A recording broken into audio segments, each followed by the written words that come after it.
Gusto mo maging ganito, gusto mo maging ganyan, gusto mo maging masaya lang.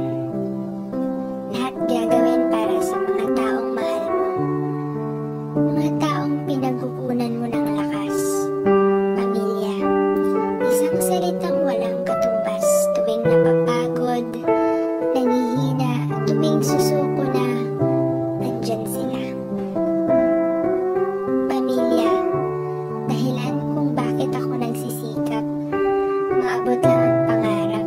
Pangarap na ikakasaya, di bali ng mahirap, di bali ng pagod. Basta ang mahalaga, masaya sila. Pamilya, pundasyon ng pagmamahal. Gagawin ko ang lahat, may sa katuparan lang ang pangarap. Pangarap, para sa kanila. Kaya ko to, di ako susuko. Yan ang mga salitang nagbibigay ng lakas sa tuwing nanghihina ako.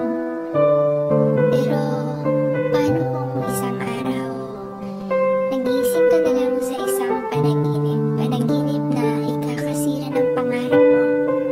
Bangungot na kailanman ay di mo inaakala. Naakalang ang pamilyang pinaghuhugutan mo ng lakas.